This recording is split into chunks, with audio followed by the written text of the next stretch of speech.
They are delicate and glamorous, flowers' fashionable appeals, model to our senses with charm and exquisite appearance.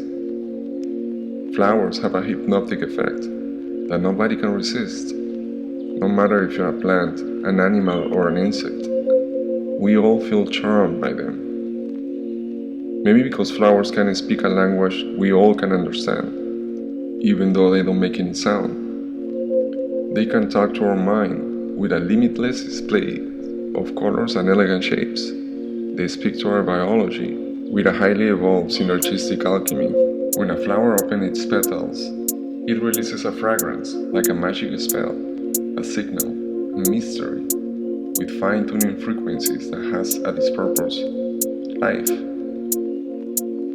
A flower's sacred geometry shapes are meant to connect with the elements, absorbing the energy from the stars, born to be seen and admired.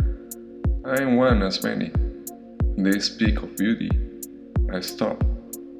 I hear anything they have to say. Does it happen to you?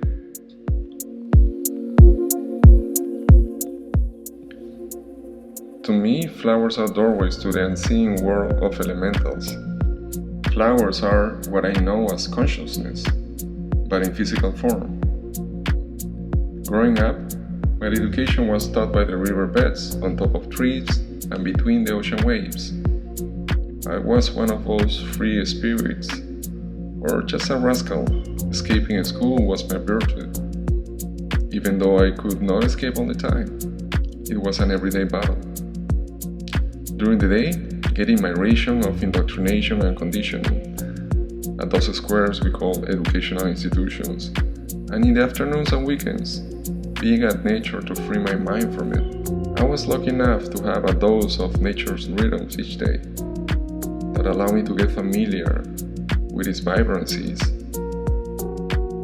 Once you cross a portal, you cannot get back, no matter how lost we feel or how dark we get. Once the bond is made, it's forever. You don't need to have an unconventional life to attune with nature. There are doorways to that realm, and they are everywhere. They are so easy to find. You just need to follow the beauty, or let your senses guide you. Anyone that sees a flower, that interacts with it, at least for a second, can't be but captivated by its mysterious beauty. The more you acknowledge that feeling, the more you remember your essence. Flowers are the physical manifestation of the spirit realm. It is said that the ones with a pure heart and connected to the stream of life can interact with ethereal beings in this dimension. I guess I'm not. Haven't seen fairies, gnomes, or elves when working in my garden, but I do feel I am surrounded by them, and I believe many of my close friends carry that elemental energy in them. It is the mind which draws the division to fully immerse into that realm. When we were children, maybe the closer to interact fully with elementals. As children, yet free of limited beliefs, we were the closest in our existence to be truthful to our essence. Have you noticed? When children laugh and look with avidness into the garden, maybe because they can see the playful fairies and the light creatures in there. Now as adults, we simply have a sublet sentiment.